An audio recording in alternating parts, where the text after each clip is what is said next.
أعوذ بالله من الشيطان الرجيم بسم الله الرحمن الرحيم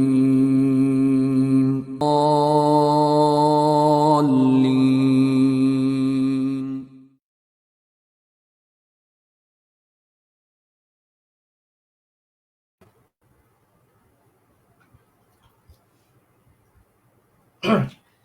Bismillahirrahmanirrahim. Assalamualaikum warahmatullahi wabarakatuh. Alhamdulillahirabbil alamin wassalatu wassalamu ala asrafil anbiya'i wal mursalin wa ala alihi wa sahbihi ajma'in. Allahumma shalli ala sayyidina Muhammad wa ala alihi wa sahbihi barik wa sallim. Alhamdulillah, tuan-tuan dan puan-puan, apa khabar? InsyaAllah mudah-mudahan hari ini semuanya dalam keadaan yang baik-baik saja ya. Dan saya doakan semuanya berada dalam keadaan sihat, dalam keadaan sentiasa berada di bawah rahmat dan perlindungan Allah Ta'ala. Baik, syukur kita ke atas syukur kita atas kurnia rezeki yang telah Allah Ta'ala berikan kepada kita sehingga hari ini dapat kita bertemu pada sesi dan slot dan insyaAllah hari ini kita akan bersama-sama membincangkan topik yang sebenarnya sangat-sangat rapat dengan kita dan insyaAllah topik pada hari ini akan dikupas oleh ustaz yang saya rasa semua orang kenal. Tapi sebelum saya nak share dulu pasal topik dan ustaz yang akan saya tampilkan kepada anda semua pada malam ini, jadi saya nak mohon kepada tuan-tuan dan puan-puan semua untuk mungkin boleh bertegur sapa kan kat dalam ruangan komen tu untuk bagi tahu kod-kod ada masalah dari segi teknikal, saya punya suara tak berapa dengar ke, boleh cakap kat dalam tu. Tapi jangan kecam, cakap je, brother Yok, suara Mika ni tak berapa jelas. Bagi tahu, nanti saya boleh bagi tahu dekat tim teknikal untuk repair lah ataupun perbetulkan. Mungkin ada masalah dari segi lagging kan, video tak berapa jelas pun boleh bagi tahu kat dalam ruangan komen itu. Dan insyaAllah tuan-tuan dan puan-puan gunakan dan manfaatkan ruangan komen yang ada dan dekat situ juga ada info-info yang boleh tuan-tuan dan puan-puan untuk tengok, baca dan take note. Dan mungkin perkongsian pada hari ini boleh juga untuk tuan-tuan dan puan-puan jadikan ruangan komen itu sebagai nota ataupun ruangan yang boleh untuk kita kongsikan dekat ruangan komen itu. Baik, insyaAllah tuan-tuan dan puan-puan, alhamdulillah saya pun sebenarnya dah lama dah tak berlive, tak jadi host dalam slot ataupun sesi live at Islamic Relief Malaysia ataupun live at IRM. Baik, jadi insyaAllah pada malam ni saya diberi peluang pada minggu ini kita akan kongsikan satu tajuk yang menarik. Tapi sebelum saya pergi jauh, Ustaz pun dah berada dekat orang kata kat belakang tabir, dah bersedia dah tu, dah semangat dah nak berkongsikan kepada tuan-tuan dan puan-puan. Baik, jadi sebelum saya tampilkan ustaz yang ialah ustaz famous kita pada malam ini, saya rasa memang Islamic Relief Malaysia dan tuan-tuan dan puan-puan semuanya bertuah kerana kita bersama dengan ustaz yang terkenal di muka air, tanah air kita. Tapi sebelum tu nak minta tolong tuan-tuan dan puan-puan semua, ibu-ibu, ayah-ayah, kakak-kakak, adik-adik untuk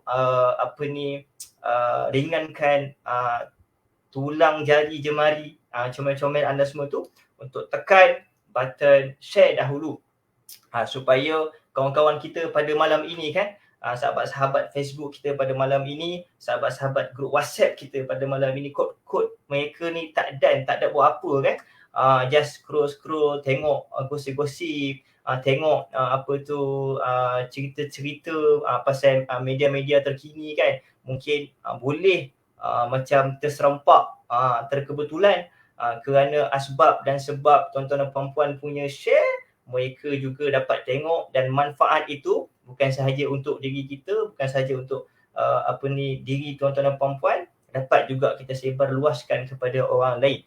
Baik, teruskan like, teruskan share sesi live kita pada malam ini kepada kawan-kawan kita di dalam Facebook tuan-tuan dan puan-puan. Kalau pandai ambil link dia, taruh letak kat dalam WhatsApp group yang tuan-tuan dan puan-puan ada. Baik, alhamdulillah sekarang ni ada lebih kurang dalam 10 orang viewers. Baik, saya pun rasa macam gembira walaupun 10 viewers, tapi mudah-mudahan dengan kehadiran tuan-tuan dan puan-puan dapat memberikan kebaikan kepada orang lain, dapat manfaat yang boleh kita ambil daripada perkongsian kita pada malam ini. Baik, insyaAllah. Jadi sebelum saya nak share, sekarang ni jam lebih kurang sekitar 5 minit. Kita bagi dulu Ustaz tersebut pula, Ustaz kita pada malam ini bersedia dulu. Saya nak share dulu pada tuan-tuan dan puan-puan dengan orang kata aktiviti terkini, aktiviti semasa Islamic Relief Malaysia. Tapi sebelum tu maksudnya saya tak sebut lagi, saya berada Yop Koyum. Saya biasanya orang panggil Brother Koyum je lah. Yop ni pasal saya asal daripada Perak. Jadi biasanya kalau saya jadi host, memang tak, orang kata tak terlepas lah daripada bahasa Perak. Jadi terus senang saya letak di situ Brother Yop, supaya tak ada orang tanya Mika ni orang mana, terus tahu Yop ni adalah orang Perak. Baik, jadi tuan-tuan dan puan-puan, saya nak share dahulu pada tuan-tuan dan puan-puan aktiviti semasa yang mana pada 2, 3 hari, 4 hari lepas kita dikejutkan dengan satu berita yang sedih lah tuan-tuan dan puan-puan. Baru nak sunyi sekejap cerita saudara mara kita yang berada di bumi Palestin, di Gaza. Lepas tu tiba-tiba 3-4 hari yang lepas, iaitu pada 6 Ogos, kalau tak silap saya, kita dikejutkan dengan berita yang sedih lah, iaitu serangan udara telah dilancarkan oleh rejim Zionis Israel ke atas di Gaza. Jadi pada waktu itu terkorban lebih kurang dalam 5 orang. Lepas tu tak had itu saja, 2 hari lepas tu berlaku lagi serangan udara. Telah berlaku seramai lebih kurang 30 orang pula yang meninggal, yang syahid. Asalnya daripada 5 orang, lepas tu 2 hari lepas tu ada lagi serangan udara yang dilancarkan oleh rejim Zionis, jadi 30 orang. Dan yang terkini sekarang tuan-tuan dan puan-puan, lebih kurang 46 orang saudara mara kita di Palestin mati syahid, meninggal dunia, dan lebih kurang 360 orang yang cedera, termasuklah kanak-kanak, orang tua, wanita, semuanya tidak terkecuali lah daripada terima ujian ini. Dan sehingga hari ini lebih kurang dalam 1,700 rumah saudara mara kita yang berada di Palestin rosak, hancur. Dan banyak hospital-hospital di sana tak dapat beroperasi dengan baik, dengan sepenuhnya, kerana bekalan elektrik ataupun bekalan bahan api terpaksa orang kata diberhentikan. Tak dapat putus elektrik. Dan alhamdulillah untuk waktu yang getir sekarang ni, Islamic Relief tidak, maksudnya kita terus tolong, tak tunggu masa yang lama. Kita gunakan juga bantuan apa secara yang boleh kita lakukan. Kita tolong saudara mara kita berada di sana, kita bagi mereka, kita salurkan bantuan perubatan, kita beri voucher tunai, dan kita berikan juga makanan-makanan supaya dapat meringankan sikit beban yang berada di Palestin, di Gaza. Baik, kalau dapat saya kongsikan kempen Islamic Relief Malaysia di hadapan, saya sharekan kepada tuan-tuan dan puan-puan. Baik, ini adalah kempen yang sekarang ni sedang kita sedang kita wawarkan. Rayuan Palestin sasaran 500,000. Kita nak minta kepada semua orang rakyat Malaysia supaya kita ni orang kata dapat bersama-samalah dalam berjihad melalui sumbangan agar boleh untuk kita sama-samalah tak terkecualikan, boleh bantu sebanyak ataupun semampu yang boleh, yang semampu yang kita dapat kepada saudara mara kita yang berada di Palestin. Baik, insyaAllah itu saja. Dah tertutup muka saya. Saya hide balik semula. Baik, insyaAllah pada malam ni kita nak cerita tentang satu topik yang menarik. Rasanya memang selalu kita duk sebut daripada kita kecil lagi, pada kita tadika lagi, sampai lah kita dah berkahwin, beranak pinak, dah tua, kita akan selalu bercakap pasal topik yang akan kita discuss ataupun kupas pada malam ini, iaitu cerita tentang rezeki.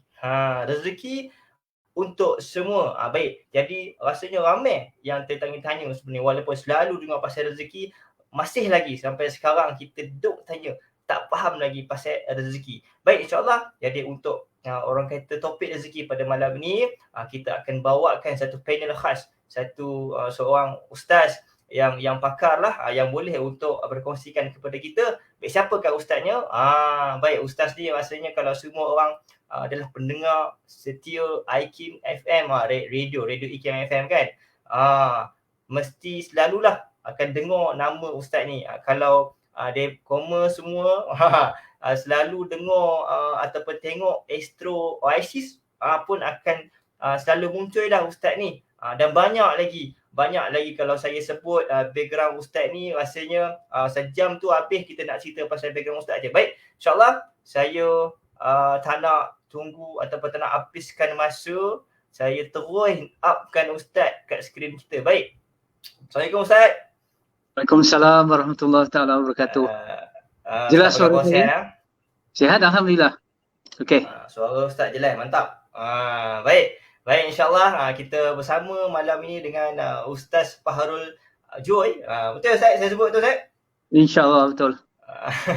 Baik, insyaAllah ustaz sekarang ni ada di rumah ke di pejabat ustaz? Di rumah insyaAllah. So sekarang ni ustaz, macam mana ustaz dengan perkembangan terkini ustaz? Sibuk alhamdulillah sihat, alhamdulillah walafiat ya. Dapat terus menulis sikit-sikit, berkongsi kuliah sikit-sikit, alhamdulillah ya. Masih lagi lah Allah rezekikan nyawa kita, masa kita ya, sikit pengalaman kita untuk kita sama-sama ke arah Islam yang lebih baik, sama ada di Malaysia, lebih-lebih lagi di tempat yang mendapat ujian seperti di Gaza. Baik, alhamdulillah. Terima kasih ustaz. Jadi sama-sama yang mendengar pada hari ini, kita doakan supaya Ustaz Fahrul terus diberikan kesihatan yang baik, supaya dapat sentiasa bersama dengan kita lah pada hari ini dan akan datang untuk berkongsikan ilmu. Baik, insyaAllah ustaz. Saya rasa saya nak terus tanyalah pada ustaz soalan yang ramai duk tanya pasal rezeki. Ustaz, malam ni kita akan cerita pasal rezeki ustaz lah. Baik, soalan yang saya dapat ustaz. Soalan yang saya dapat ni, yang ni saya wakil untuk saya tanyalah. Ni demo yang di luar sana yang minta saya tolong tanyakan. Baik, macam ni ustaz. Kita tahu ustaz pasal rezeki ni, yang mana kita macam yalah, bila sembang dengan orang tua-tua ke, kita sembang dengan kawan-kawan kita ke, akan selalu mention ataupun guna quotes, kalau pasal rezeki janganlah risau. Contoh kalau orang yang baru yang macam baru nak kahwin, kamu jangan risau, kamu kahwin nanti bila dah kahwin ada rezeki kamu. Lepas tu kalau tiba-tiba nak cerita pasal anak, tak payahlah kamu risau pasal rezeki, adalah rezeki pada anak tu. Sampai orang macam tak apalah, percaya saja, kita tawakal saja. Kalau orang tu tak bersedia, yelah, orang kata kalau nak rezeki apa salahnya, kahwin je lah kan, tak ada masalah, nanti ada rezekinya. Kalau orang tu tak bersedia dari segi macam nak dapat anak, tapi dia fikir tak apa, nanti adalah rezeki nanti kan. Sampai rupa-rupanya orang mengambil jalan mudah ustaz. Ni kalau kita cerita part pasal orang yang nak berkahwin lah, banyak lagi cerita ataupun keadaan yang lain yang mereka mengambil ringan tentang rezeki. Jadi ustaz, mungkin ustaz ada pandangan ustaz, macam mana orang kata maksud dan konsep rezeki yang sebenarnya ustaz? Boleh ustaz share ustaz? Bismillahirrahmanirrahim. Assalamualaikum warahmatullahi taala wabarakatuh. Alhamdulillah wa syukrulillah wa salatu wassalamu ala rasulillah wa ala alihi wa sahbihi wa man wala. Rabbi shrahli sadri wa yassirli amri wahlul 'uqdatam min lisani yafqahu qawli. Yang berusaha lagi saya hormati Brother Yok Payung kita, seterusnya kepada semua sahabat-sahabat yang hadir dalam live ini, dan juga kepada penggerak-penggerak aktivis dalam Islamic Relief, dan semua yang dapat mengikuti siaran ini. Alhamdulillah. Kita bercakap tentang rezeki.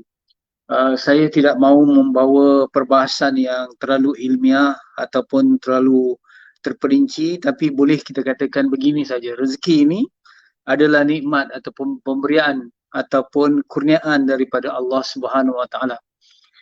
Kalau dikaitkan, Allah Subhanahu Wa Taala bersifat Ar-Razzaq, Maha memberi rezeki, ataupun yang kata Al-Wahhab, Maha memberi dan sebagainya. Jadi rezeki daripada Allah ini boleh dibahagikan kepada dua bentuk.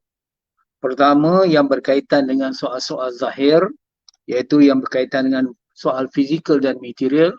Satu lagi yang bersifat maknawi ataupun yang bersifat batin. Ya.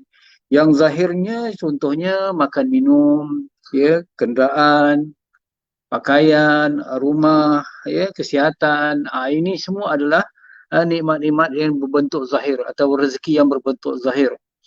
Manakala ada satu rezeki lagi, yang ini adalah kurniaan ataupun rezeki yang berbentuk spiritual ataupun berbentuk mental ataupun ilmu. Ilmu adalah rezeki, iman adalah rezeki, hidayah adalah rezeki, begitu juga barakah dan sebagainya. Jadi yang ini kita tidak dapat melihat dengan mata tapi dapat dirasakan oleh hati dan pemikiran kita. Jadi rezeki ini kalau digunakan untuk taat, untuk kita menjadi hamba Allah dan juga menjadi khalifahnya, ya, tujuan Allah mengurniakan rezeki adalah selaras dengan tujuan hidup kita. Tujuan hidup kita dua saja, itu menjadi hamba Allah yang baik dan juga sebagai khalifah yang memberi kebaikan. Jadi sekiranya rezeki ini digunakan untuk ke arah ketaatan, kebaikan, untuk jadi hamba Allah dan menjadi khalifah, maka rezeki itu akan menjadi rahmat, nikmat akan bertukar rahmat. Tetapi sekiranya rezeki itu disalahgunakan, diselewengkan, ya, ke arah maksiat, ya, ke arah derhaka kepada Allah, maka rezeki ataupun nikmat tadi bertukar menjadi azab. Jadi subhanallah, sebab itu kita bertanggungjawab atas nikmat ataupun atas rezeki yang Allah berikan itu untuk membawa kepada taat. Jangan kita gunakan rezeki itu ke arah kejahatan ataupun ke arah kemaksiatan. Ya.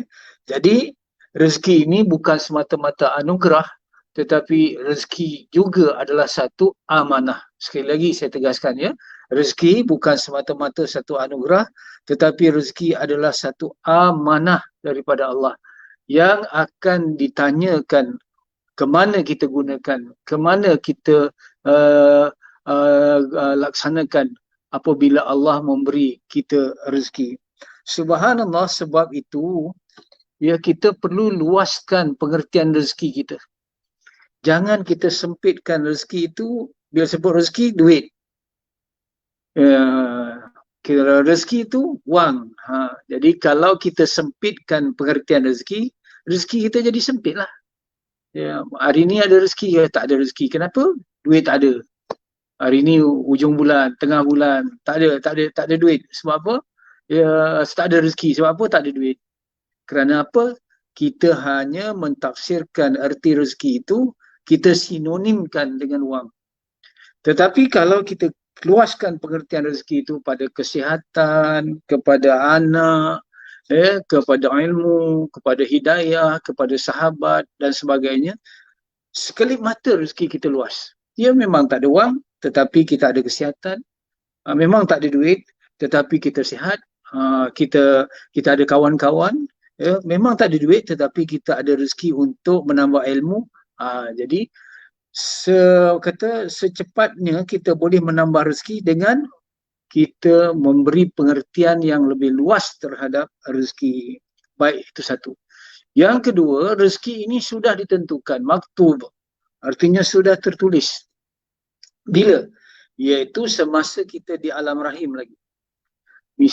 Bila kita berada di alam rahim, ya, kita roh kita ataupun dah bentuk waktu tu 4 bulan, semua yang ditulis. Antara yang ditulis ialah rezeki kita. Berapa banyak rezeki kita, bila, di mana, bagaimana. Subhanallah, program itu semua telah ditentukan oleh Allah Subhanahu Wa Taala. Jadi rezeki itu memang kata Yub tadi, ya, memanglah sudah tertulis, sudah ditentukan semasa umur kita, semasa kita kandungan rahim kita selama 4 bulan dah tentukan begitu. Walau bagaimanapun kita tak tahu, ya, memang dah tertulis, memang telah ditakdirkan, tetapi kita tak tahu, kita tidak dapat membaca takdir. Takdir itu rahsia, rahsia Allah Subhanahu Wa Taala. Jadi biarlah Allah dengan takdirnya, tetapi kita dengan tadbirnya. Pada Allah ada takdir, pada kita ada tadbir, iaitu usaha. Jadi kewajipan kita ialah yang pertama, kita wajib beriman dengan takdir Allah. Rezeki itu sudah ditentukan. Tetapi kita wajib juga, ya, berusaha, kerana usaha itu juga diwajibkan oleh Allah Subhanahu Wa Taala. Ya. Sebab itu kalau kita lihat di dalam Al-Quran, Allah Subhanahu Wa Taala menyuruh kita untuk mencari rezeki, kurniaan Allah, bertebaran ke muka bumi ini untuk mencari rezeki, ya, yang telah disediakan oleh Allah Subhanahu Wa Taala. Jadi pada kita tadbir, pada Allah takdir. Cuma dalam akidah kita Ahli Sunnah wal Jamaah, wajib kita berusaha. Berusaha tu wajib. Tak berusaha, berdosa. Namun kita perlu itikadkan bahawa usaha kita tu tidak memberi bekas. Yang memberi bekas Allah jua. Jadi Allah Subhanahu Wa Taala suruh kita berusaha, perintahkan kita berusaha, tapi yang memberi bekas ialah Allah, yang memberi kesan ialah Allah. Jadi effort daripada kita, tapi efek daripada Allah Subhanahu Wa Taala. Jadi ini penting. Sebab itu dalam sebuah hadis, ya, yang Rasulullah sallallahu alaihi wasallam ingatkan tentang rezeki, sehingga disamakan rezeki itu ataupun kurniaan rezeki itu seperti mana Allah kurniakan rezeki kepada burung. Dalam hadis riwayat Tirmizi hasan sahih, seandainya kalian sungguh-sungguh bertawakal kepada Allah, sungguh Allah akan memberi kalian rezeki sebagaimana Allah memberi rezeki kepada seekor burung yang pergi dalam keadaan lapar. Dia keluar, ya, awal pagi, ya, keadaan-keadaan lapar, dan kembali dalam keadaan kenyang apabila senja. Jadi rezeki untuk burung tu telah ditentukan. Tetapi saya teringat satu ungkapan, Allah telah tentukan rezeki untuk burung, tetapi burung perlu terbang untuk mencari rezeki itu. Jadi terbang mencari rezeki itu ialah usaha. Ditentukan rezeki itu adalah ketentuan daripada Allah Subhanahu Wa Taala. Jadi pelik, ya, rezeki ini, ya. Kalau kita tengok cara Allah memberi rezeki ini tak sama antara satu seorang dengan seorang yang lain. Kita bawa analogi ataupun metafora tamsilan. Cicak, cicak ni dia tak boleh terbang, tetapi rezeki dia terbang. Kalau nak ikut logik kita, ya, cicak yang makanannya daripada serangga yang ada kepak, sepatutnya Allah bagi kepak juga pada cicak ni untuk dia terbang sama, untuk tangkap rezeki. Tapi tidak, dia hanya duduk, dia tidak boleh terbang, dia cuma boleh gerak dan ada lidah. Jadi dapat juga rezeki dia. Itu aneh, ya. Yang lebih aneh lagi ialah pokok periuk kera. Kalau you tahu, kalau orang lain tahu, pokok periuk kera ni dia punya makanannya ialah serangga. Kalau cicak tadi dia boleh gerak juga, tapi pokok periuk kera ni tak boleh gerak langsung, dia statik. Tetapi mangsanya ataupun makanannya mobile, tapi dapat juga dia. Jadi ini menunjukkan Allah Maha Bijaksana telah menentukan kaedah-kaedah, cara-cara yang berbeza kepada haiwan, kepada tumbuhan untuk mendapat rezeki, juga kepada manusia. Beza-beza. Subhanallah. Sebab itu, dengar, ya, kita tengok ada dua bentuk ataupun dua perkara yang paling prinsip dalam kita rezeki ni. Satu, rezeki yang kita mencari rezeki. Satu, rezeki yang mencari kita. Satu, kita memang mencari rezeki itu biasalah, semua orang tahu, busa kita nak cari rezeki. Tetapi ada juga cara yang Allah tentukan, yang mana rezeki itu mencari kita. Seperti kita magnet ni, kalau dia lalu tempat yang ada besi, semua besi-besi itu akan tertarik pada dia. Jadi subhanallah, ada dua bentuk. Yang pertama rezeki yang dicari, satu. Yang kedua yang kita menjemput rezeki. Kita jemput rezeki itu datang. Ada yang kata kita keluar cari rezeki. Ni ada dua prinsip ya. Subhanallah, bila saya begitu katakan begitu, jangan silap tanggapan. Kalau silap tanggapan, silap perspektif kita, nanti silap tindakan kita. Mulai sekarang saya tak mau cari rezeki lah. Saya nak jemput rezeki, saya nak duduk je rezeki datang. Salah tu. Ya, kita perlu dua-dua. Mencari rezeki pun kena usahakan, menjemput rezeki pun kena usahakan. Begitu Yok kita kena mencari rezeki. Allah tentukan juga. Kemudian kita menjemput rezeki. Cuma dalam hal ini saya mendapat satu pesanan yang penting daripada ulama-ulama, daripada guru-guru kita yang kita boleh kongsi begini. Dia kata rezeki ni Allah bagi selaras ataupun berkadar terus dengan keinginan kita untuk bertanggungjawab. Sekali lagi saya ulang rezeki ni Allah bagi selaras dengan keinginan ataupun kesungguhan kita untuk bertanggungjawab. Contoh beginilah Yok. Kalau kita cari rezeki untuk kita je, banyak tu lah kita dapat. Tapi kalau kita rezeki ni, kita ada ibu bapa yang telah tua, kita nak menampung mereka, kita ada isteri, kita nak bagi isteri, kita nak bagi anak-anak kita, ada kawan-kawan kita yang susah, ada asnaf-asnaf yang ada 8 orang tu yang kita nak bantu. Sekiranya keinginan kita dan kesungguhan kita untuk bertanggungjawab tu tinggi, maka Allah bagi banyak lagi. Tapi kalau kita kata untuk kita je, banyak tu lah dapat. Sebab itu kalau dalam Islamic Relief ni kita nak bantu orang lain. Kalau kita kata nak bantu diri kita, banyak tu lah kita dapat. Tapi kalau kita kata rezeki ni nanti kita nak cuba bantu orang lain, maka Allah tambah rezeki kita. Jadi itu sekedarnya. Tapi saya nak bagi tahu rezeki ni Allah dah tentukan orang ni, cara orang ni kuantitinya banyak ni. Kuantiti rezeki, kaedah Allah memberi rezeki pada seorang tidak sama Yok. Sebab itu kita jangan hasad dengki. Allah, kenapa dia dapat? Usaha sikit dapat banyak. Kita usaha banyak dapat sikit. Orang tu kaya, kita miskin. Subhanallah. Jangan kita mempersoalkan hak Allah memberi rezeki kepada hambanya mengikut pilihannya. Jangan. Jangan kita kata gitu. Kenapa? Jadi bila hasad dengki ialah, apa dia hasad dengki? Hasad dengki itu ialah permulaannya kita mempersoalkan kenapa orang lain dapat lebih, kenapa aku tak dapat. Tak boleh. Itu hak Allah. Hasad dengki itu bermula dengan kita persoalkan ya. Mempersoalkan.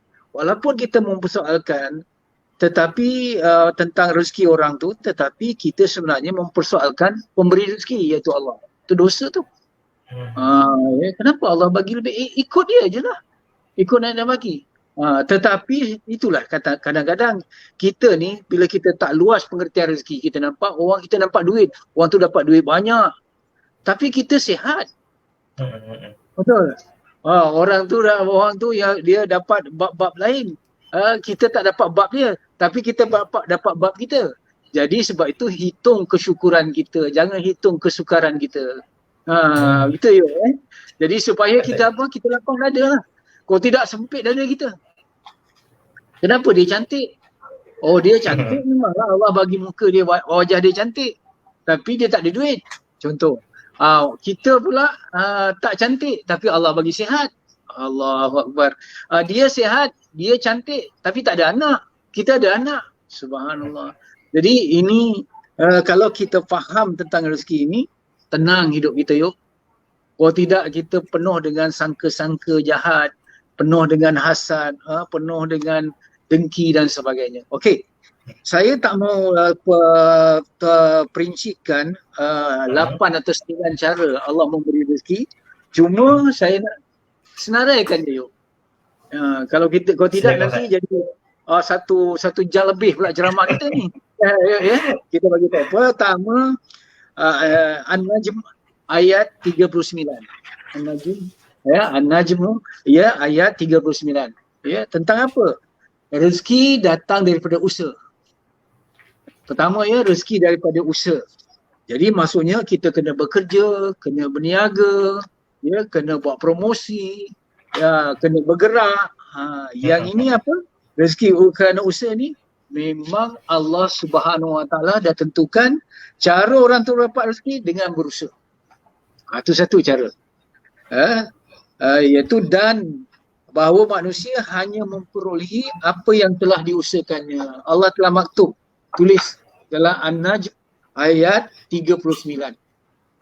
Okey. Ada rezeki pula yang sudah dijamin. Dah jamin dah. You pergi ke, you tak pergi dah memang dah siap. Itu memang tertulis nama you dah. Ya, iaitu kita tengok rezeki kita apa pagi ni yang dah dijamin. Saya nak tanyalah. Agak-agak apa yang dah dijamin? Pagi tadi Ustaz. Pagi tadi oksigen lah. Kalau tak ada oksigen tak ada dah. Itu kan rezeki juga, betul? Tak bangun lagi kita dari tidur tadi. Itu telah dah dijamin oleh Allah, ya. Kita bumi tempat kita berpijak, langit tempat kita bernaung, matahari yang memberi cahaya pada kita. Subhanallah. Semua ini rezeki yang sudah dijamin oleh Allah Subhanahu Wa Taala.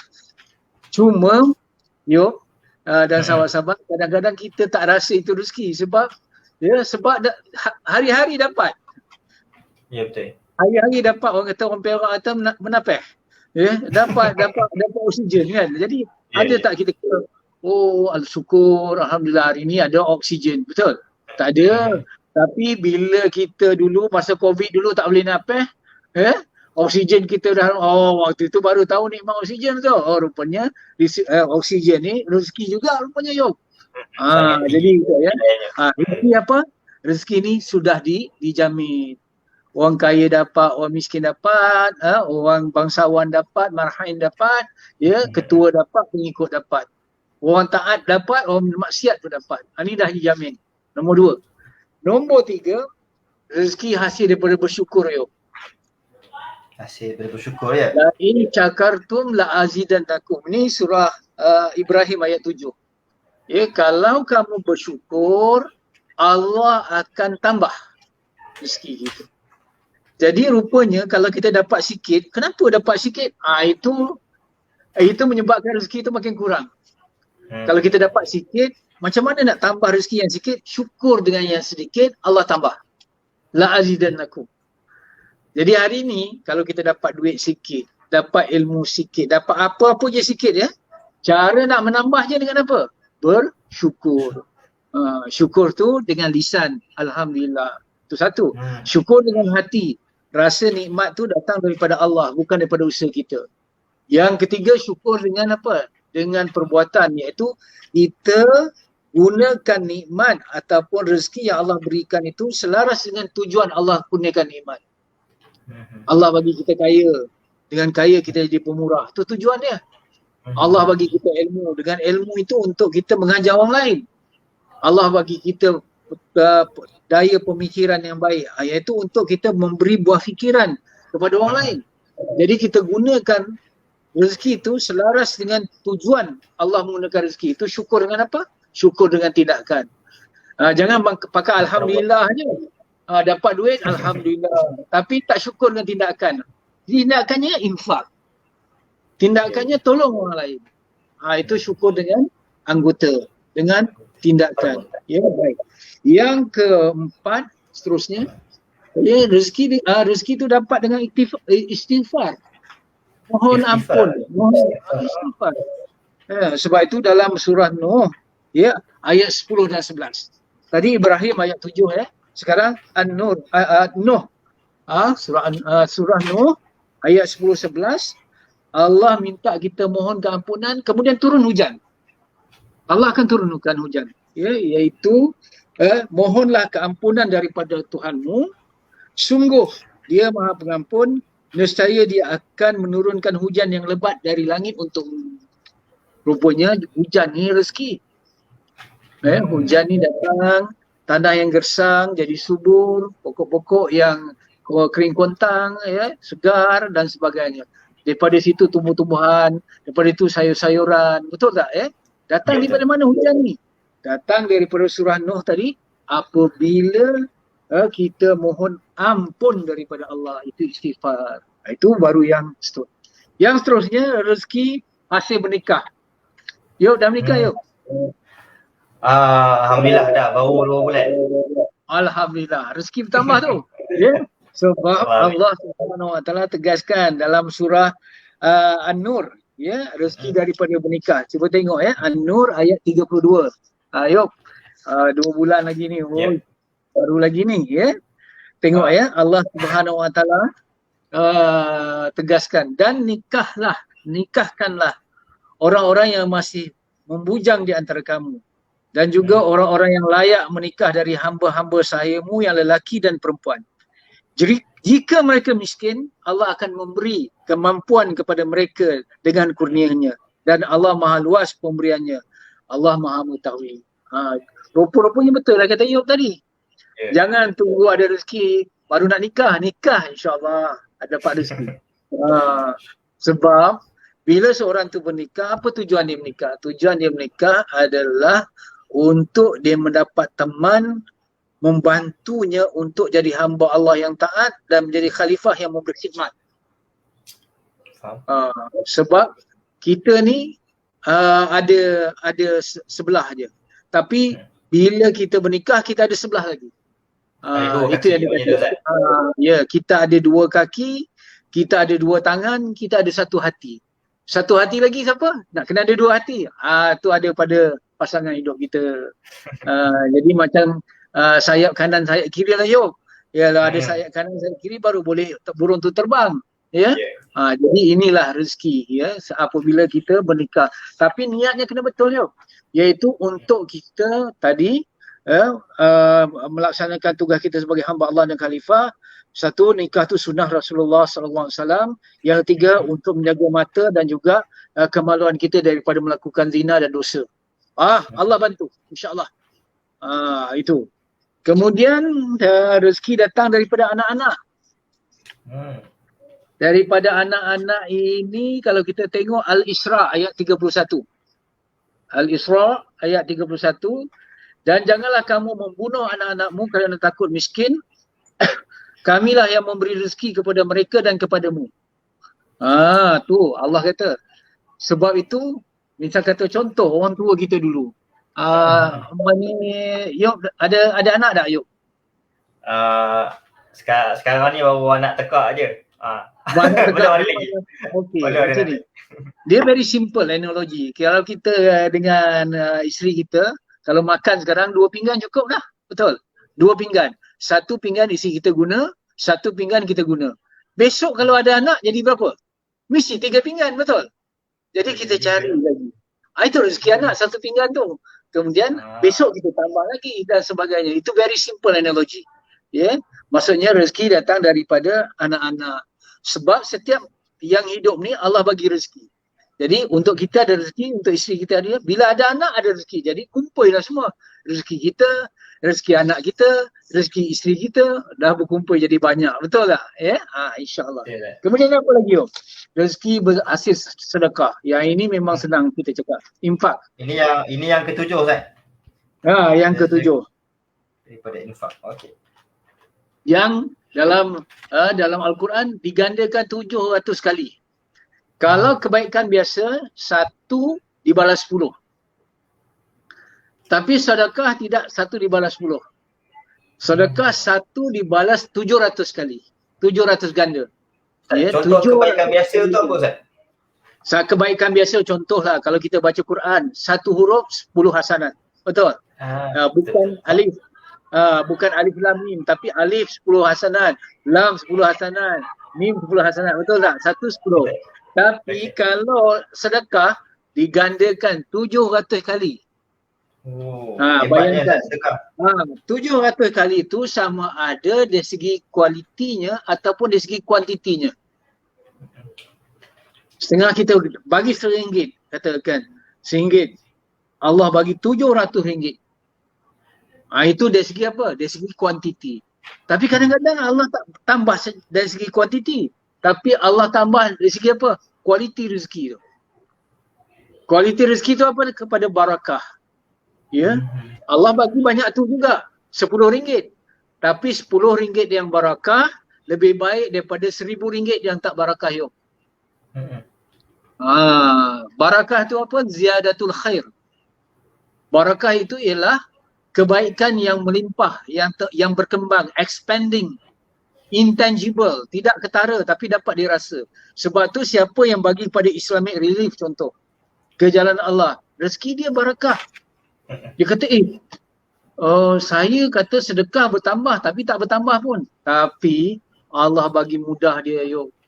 Ya, anak dia kurang tak ada banyak sakit-sakit. Kenderaan dia tak banyak rosak. Yang ini, ya, kedekut, tak apa kedekut, walaupun kamu banyak, kenderaan selalu rosak. Anak selalu sakit. Kemudian duit hilang, kena curi, kena macam-macam. Jadi subhanallah, itu yang tu. Ini yang keberapa yuk? Sedekah ni yuk. Yang ni tadi saya tulis rezeki daripada infak ke-7 Ustaz. Yang ke-8. Ya, rezeki hasil daripada bertakwa. Man yattaqillah yaj'al lahu makhraja wa yarzuquhu min haitsu la yahtasib. Maksudnya siapa yang bertakwa kepada Allah, maka Allah akan bagi rezeki mengikut jalan yang tidak disangka yuk. Ini tidak diduga. Yang ini bukan dengan usaha yuk. Kita bukan usaha, kita apa. Kalau kita makan gaji, yang itu dah diduga. Kalau kita gaji kita 2,000. 25 hari bulan adalah masuk dalam bank kita 2,000 ataupun 3,000 itu. Itu dah diduga yuk. Yang ini tak sangka, tiba-tiba orang bagi, tiba-tiba ada macam ni, ada macam ni. Allah ada cara. God always move in mysterious way. Ya. Kita buat macam ni, Allah bagi macam-macam cara Allah Subhanahu. Allah Maha Kaya. Ya, tak termampu. Kemudian last kali, rezeki daripada kita menyambung silaturahim. 9 Ustaz. Menyambung silaturahim, ya. Jadi kalau kita menyambung silaturahim, orang yang marah kepada kita, kita buat baik. Orang yang menjauh kepada kita mendekat. Yang itu maknanya silaturahim. Maka Allah Subhanahu Wa Taala akan memberi rezeki kepada kita. Rezeki itu dalam bentuk apa? Panjang usia. Siapa yang menyambung silaturahim, panjang usia. Usia itu rezeki. Siapa yang menyambung silaturahim, Allah bagi kesihatan. Kesihatan itu rezeki. Jadi insya-Allah. Jadi sebab itu ada 9 ke 8 tadi. Jadi kita dah bolehlah semua yuk. Satu yang ini banyaklah tu. Ya. Jadi itu. Jadi jangan fikir sekarang satu cara. Rezeki hanya usaha je. Silap tu. Banyak cara. Banyak. Okey. Alright. Terima kasih banyak Ustaz. Masya-Allah. Itulah. Kita tanya satu soalan je dekat Ustaz. Kita tanya sikit je tapi Ustaz bagi kita macam ibarat orang kata bernilainya mutiara tau. Besar. Banyak dia punya manfaat. Banyak daripada tips-tips yang Ustaz dah ceritakan kepada kita. Kalau tadi macam mana cara untuk dapatkan rezeki, saya dapat senaraikan tadi ada 9 tuan-tuan dan puan-puan. Kalau ada yang mungkin ada yang terlepas, boleh juga untuk share dekat dalam bahagian ruangan komen tu kan. Jadi insyaAllah tuan-tuan dan puan-puan, hebat sebenarnya macam mana cara untuk kita dapatkan rezeki. Baik, tapi rasanya kita ada lagi lebih kurang satu soalan lagi Ustaz. Sebab itulah, banyak dah. Ustaz lebih kurang cover semua dah sebenarnya apa yang kita nak tanyakan pada malam ni. Tapi insyaAllah ada satu lagi soalan, tapi sebelum tu kita bagi dulu Ustaz Heb pasal tadi masa Ustaz dok cerita, dok kupas pada kita dah berapa teguk ayo dah diminum. Kita iklan sikit. Pasal ada hal-hal kita cerita pasal rezeki Ustaz. Kalau Ustaz nak tahu dan tuan-tuan dan puan-puan yang sekarang ni tengah ada lebih kurang 20 orang lah viewers tentang aktiviti semasa juga di dalam Islamic Relief Malaysia. Kita juga ada satu kempen yang namanya rezeki. Namanya kempen rezeki bersama. Jadi kempen rezeki bersama ni apa benda kita buat? Iaitu kerana bila mana datangnya orang kata pasca pandemik ni Ustaz. Semua orang tahu, duk terkejut. jangan kata time pandemik tu orang dah susah dah. Pasal tak boleh keluar pergi kerja, ada yang kena buang kerja dan sebagainya, pendapatan susut. Tapi bila dah pasca dah boleh dah, orang kata dah tak ada PKP, pandemik ni orang kata dah semakin dah tak viral macam dulu, tapi sebenarnya ada lagi masih orang yang susah dekat luar sana. Anak-anak pula kita dengar dekat berita kan, kita dengar dekat kaca TV, dekat surat khabar, berlaku orang kata pengusutan ekonomi Ustaz. Jadi ramai orang masalah kat luar sana.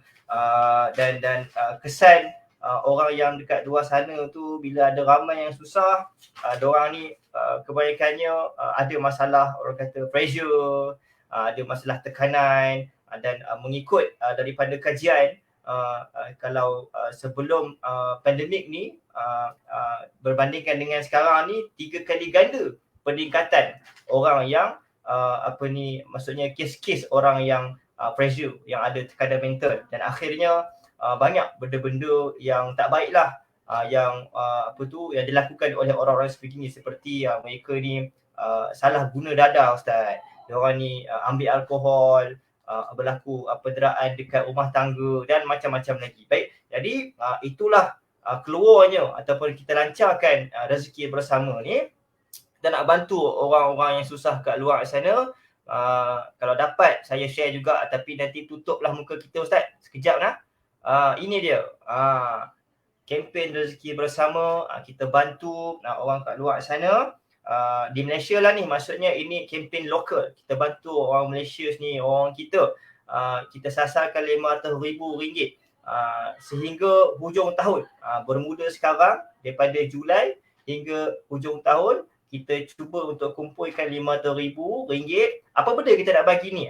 Kita akan bagi, kalau dekat Semenanjung ni, dekat daripada Johor sehingga Perlis, daripada RM500,000, orang-orang yang layak dapat, kita akan bagi satu keluarga RM200,500 voucher RM200,500. Jadi mereka boleh beli apa yang mereka rasa perlu untuk mereka punya rumah ataupun keluarga. Tapi di Sabah Sarawak juga kita tidak ketinggalan Ustaz. Kita bagi mereka pack makanan, sebab kita tahu kat sana susah, jauh dari satu tempat ke tempat, penuh dengan kawasan pedalaman. Bagi voucher sekarang tak tahu mana demo nak cari Jaya ataupun Tesco Ustaz. Jadi itu sedikit sebanyak yang boleh kita bantulah orang susah. Dan nak pula orang kata jiran-jiran kita kan, kita tak tahu mungkin orang yang susah tu sebenarnya sebelah rumah kita je. Jadi kita tak nak rupanya kita mengabaikan tanggungjawab kita sebagai seorang, orang kata jiran, sebagai seorang yang mungkin berkemampuan. Kita terlupa ada orang yang terdekat susah. Jadi sama-sama kita bantu, insya-Allah. Saya ada paparkan juga nombor telefon yang bergerak tu kat bawah skrin tu, boleh tanya kalau ada apa-apa, mungkin nak sama-sama bantu.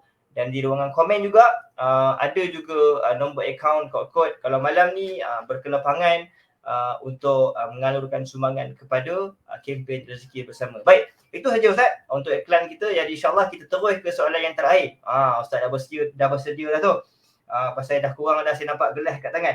Baik, jadi ni soalan yang terakhir lah insya-Allah sebelum kita tutup, iaitu kita nak tanyalah kepada Ustaz.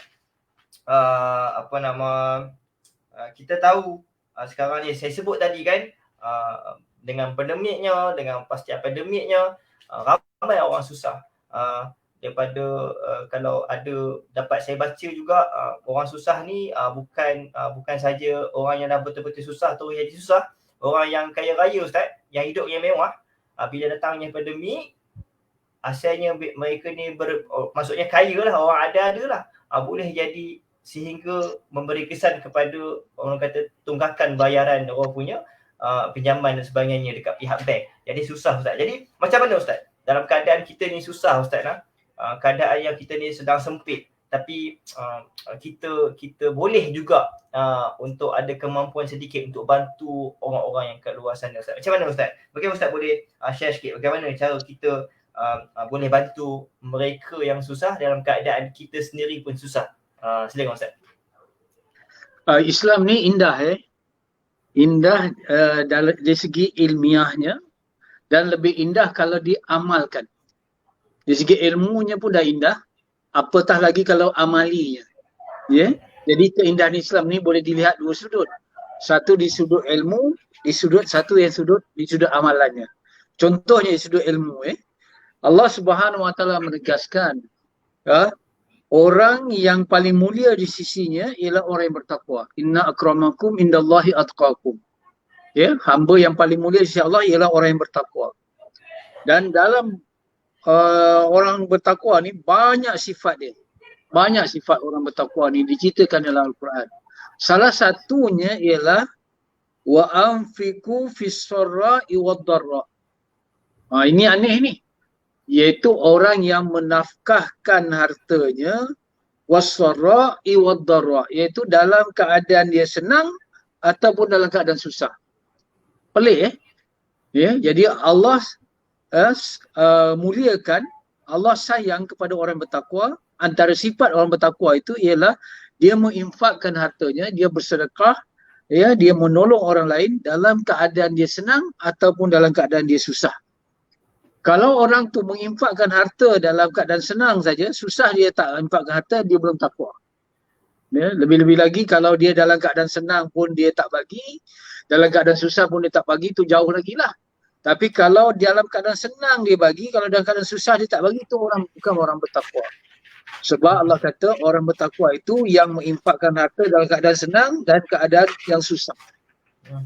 Sebab itu kalau kita lihat di kalangan para sahabat Rasulullah sallallahu alaihi wasallam, memang kita terkenal Abdul Rahman bin Auf tu orang yang pemurah radhiyallahu anhu, ya.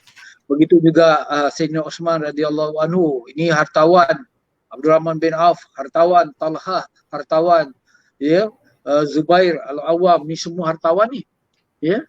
Tetapi tak kecuali orang-orang yang bukan hartawan, contohnya seperti mana Sayyidina Ali pun terkenal sebagai seorang yang pemurah.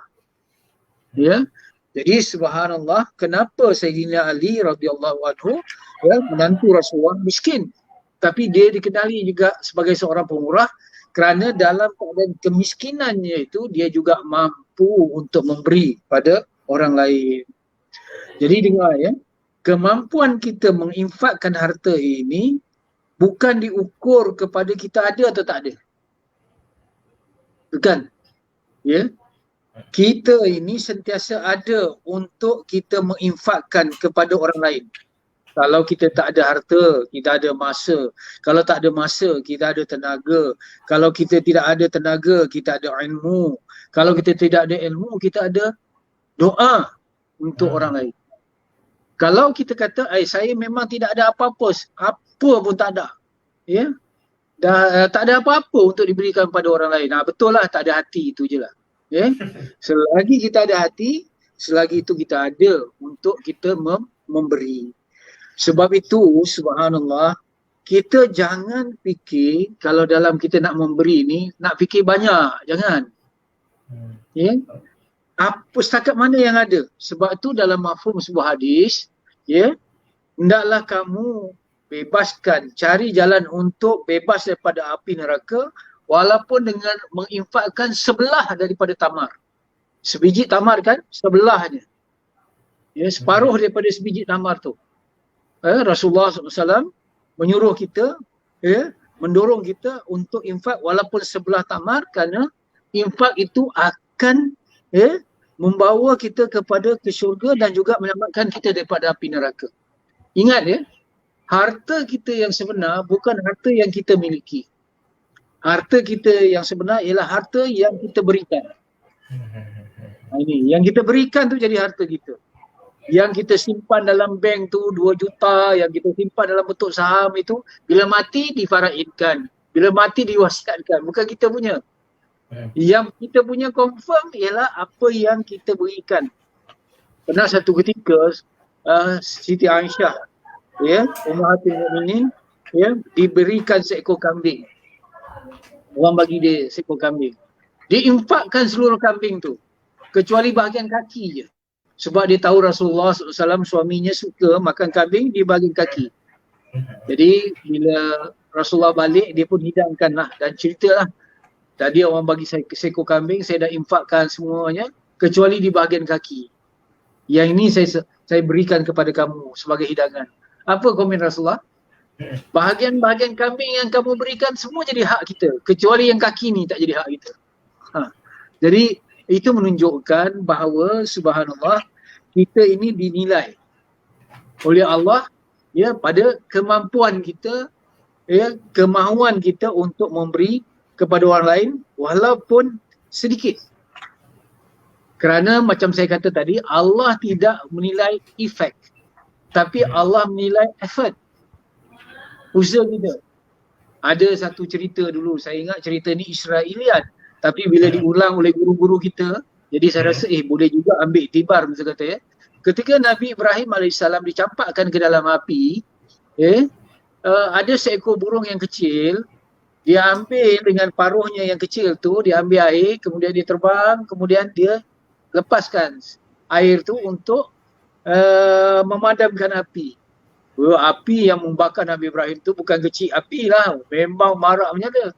Perbuatannya diketawakan oleh burung-burung yang lebih besar lah. Dia kata takkanlah setitis air akan mampu memadamkan api yang begitu marak menyala membakar Nabi Ibrahim. Tapi apa kata burung tu? Ini kata ada kata riwayat ni, kisah ni. Allah tak tanya apakah dengan setitis air yang aku berikan ataupun yang aku usahakan tadi, api tu padam atau tidak. Allah tak tanya. Tetapi apa yang Allah tanya ialah apa usaha aku untuk memadamkan api. Maksudnya efek api tu terpadam itu bukan Allah tak tanya, tapi apa yang kita buat. Jadi dalam tempoh PKP ni memang betul kata Yok tadi ya, depression, emptiness, anxiety bertambah, keganasan rumah tangga, sampai ada peringkat yang membunuh diri pun ada. Dulu kalau membunuh diri kita tahu ini memang orang bukan Islam. Tapi sekarang jangan. Ya, itu kita tengok keadaan tu. Penceraian pun sampai 74,000 penceraian di kalangan umat Islam semasa tempoh PKP ya. Jadi tetapi Yop jangan lupa, ketika ada orang yang teruji dengan kekurangan tadi, dengan harta kurang, ada orang yang buat keuntungan tinggi juga masa PKP ni. Sebab tu perniagaan melalui online ni melahirkan ramai jutawan. Yang sekarang ni industri 4.0, kita tengok Grab, Lalamove ni apa semua ni, subhanallah, mereka buat duit tau Yop. Walaupun tempoh PKP tu ada orang yang susah, tapi pada masa yang sama ada orang yang bertambah kaya. Jadi kita perlu memberi. Sebab rezeki ni 3M Yop. 3M dalam rezeki ni. Dia ada 3M. Pertama, nombor 3 dulu. Kita mulakan dengan nombor 3. Nombor 3 memberi. Untuk memberi kena ada nombor 2. Memiliki.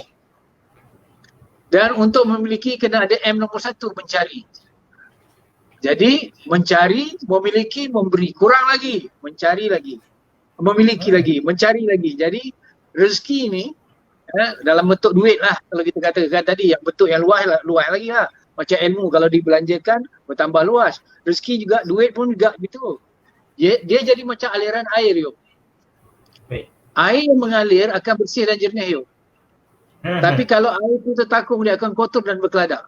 Maksudnya kalau duit tu hanya berlega-lega di kalangan orang-orang tertentu je, dia kotor. Sebab tu Islam ni menentang anti monopoli harta, anti sorok barang dan sebagainya. Dia mesti rezeki tu dialirkan melalui hibah, melalui zakat, melalui wakaf. Jadi bila dia mengalir tu baru dia bersih, baru dia jernih, baru aman, baru harmoni. Kalau tidak, gap antara orang kaya dengan orang miskin jadi besar. Gap harta mula-mula. Lama-lama jadi gap emosi. Gap emosi ni bahaya. Dia mencetuskan hasad dengki. Orang kaya tambah kaya dia tagur. Orang bawah tengok dia menyampah, geram. Akhirnya berlaku jenayah. Melalui ragut, melalui pencurian, rompakan, rasuah dan sebagainya. Kerana apa? Kerana ada tekanan apabila rezeki tidak M tadi, mencari, memiliki dan memberi. Dia tidak mengalir dengan harmoni, dia tidak mengalir dengan bersih dan jernih. Jadi itu. Jadi subhanallah, saya dah katakan ya, untuk kita memberi ini Ya, untuk kita mula memberi, dengar ya, dia perlu amalkan 3S. Tadi 3M, sekarang 3S. 3S pula. Pertama, mulakan dengan diri sendiri. Jangan kata orang kaya pun boleh bagi, aku tak bagi macam mana. Korporat yang besar-besar pun tak bagi, aku tak macam mana nak bagi. Jangan. Mulakan dengan diri sendiri. Sendiri. Yang pertama, S yang pertama, sendiri. Yang kedua, mulakan sedikit-sedikit. S yang kedua, sedikit. Jangan tunggu 100. RM1 boleh bagi. Kalau sedekah subuh tu, kalau ada 50% bagi. InsyaAllah. Ya, kan ada malaikat yang mendoakan kita kalau lepas subuh tu kita masa subuh tu kita menginfakkan harta kan, banyak malaikat yang mendoakan rezeki kita bertambah dan sebagainya tu. S yang kedua apa ni? S yang kedua bermula sendiri, yang kedua sikit-sikit, jangan tunggu. Sikit-sikit ya. Sikit-sikit lama-lama jadi bukit. Ya. Yang ketiga, sekarang. Jangan tunggu esok. Macam diet bila nak diet, yuk esok. Sekarang. Kalau kita nak sedekah pun kena sekarang. Jangan kita nunggu-nunggu. Subhanallah. Sebab itu, subhanallah, saya menegaskan bahawa rezeki ini seperti juga makanan. Makanan yang paling barakah yang banyak menyentuh makanan. Tangan yang menyentuhnya. Rezeki apa makanan yang barakah ialah banyak tangan menyentuhnya. Sebab tu makan berjemaah ni barakah. Itu juga rezeki yang barakah. Rezeki yang barakah ni apabila kita banyak memberi kepada orang lain. Ya, subhanallah ya. Ini penting. Yang hingga dikatakan apabila kita meninggal dunia, kita minta kepada Allah untuk kembali balik. Dalam Quran kata kembali itu untuk apa? Bukan untuk solat, bukan untuk yang lain. Untuk apa? Sedekah je. Subhanallah. Sebab itu sedekah ni kata para ulama kita ialah apa? Sedekah ini lebih tajam daripada doa. Lebih tajam daripada doa. Mudah-mudahan ya. Itu yang dikatakan barakah ni kita dapat rezeki yang cukup. Kalau rezeki kita tak barakah, kita dapat rezeki yang tak cukup-cukup. Macam minum air laut, macam makin minum makin haus. Jadi kita nak rezeki sedikit tak apa, tapi barakah. Daripada banyak tetapi tak ada barakah. Jadi itu yang kita dah 1 jam bincang. Terima kasih. InsyaAllah. Banyak Ustaz. Kalau saya dapat tunjukkan pada Ustaz dan lain-lain, penuh saya punya konten menulis nota-nota ataupun perkongsian daripada Ustaz tentang topik kita malam ni. InsyaAllah. Suka kalau saya nak ulang lah benda yang saya tertarik, seronok untuk cerita balik lah pada tuan-tuan dan puan-puan pasal zakat tadi kan. Zakat ni yalah kita tak faham selama ni kan, kenapa kena bagi zakat dan sebagainya. Rupanya zakat tu yalah bila Ustaz sebut kalau kita ada rezeki, kalau kita tak kongsikan, ada ibarat air tadi Ustaz. Jadi seperti itulah rezeki yang kita ada melalui zakat kita dapat alirkan kepada orang-orang lain. Dan saya nak sentuh juga tadi, seronok saya dengar pasal gap antara orang kaya dengan orang miskin. Jadi kalau rezeki yang kita ada, kalau semua orang faham tentang konsep rezeki yang perlu untuk kita kongsi-kongsikan kepada orang lain, maka tidak adalah hikmah kat situ Ustaz. Kalau tidak ada perbezaan gap yang luas antara orang kaya dengan orang miskin tadi Ustaz. Iaitu kalau orang kaya, kalau terus kaya, dia monopoli, maka dia akan timbul rasa riak, rasa takabur, sombong dan sebagainya. Termasuk juga kepada akan jadi juga satu kesusahan kepada maksudnya benda yang tak baik lah pada orang yang miskin. Dia akan timbul juga soal hati, dia hasad dengki pada orang yang kaya. Dan kalau boleh saya share juga secara ringkas tentang soalan kita tadi, macam mana kita nak bantu orang lain dalam keadaan diri kita sendiri pun tengah susah. Itulah Ustaz bagi tips 3S tadi. Dia kena, yang pertama kita kena sendiri dulu. Jangan harapkan orang lain yang tolong. Biar kita start dulu diri sendiri untuk tolong orang. Dan yang kedua, tak payah banyak pun tak apa Ustaz. Sikit-sikit dulu kan Ustaz kan. Start dulu dengan 5 kupang abang kata Ustaz tadi. Start dulu waktu asal masuk je surau, asal masuk je masjid, ada tabung, letak duit kita pada tabung tu walaupun 5 kupang. Dan yang ketiga, yang ketiga tadi, sekarang jangan tangguh-tangguh, jangan rasa nak tunggu kaya, nak tunggu ada duit lebih sikit baru duk menabung, baru duk bersedekah, kena sedarang. Tadi terasa tadi Ustaz sebut diet tadi, macam terkena pada saya tadi. Baik, alhamdulillah masih banyak Ustaz dapat luangkan bersama masa bersama dengan kami, lebih kurang sejam, masya-Allah.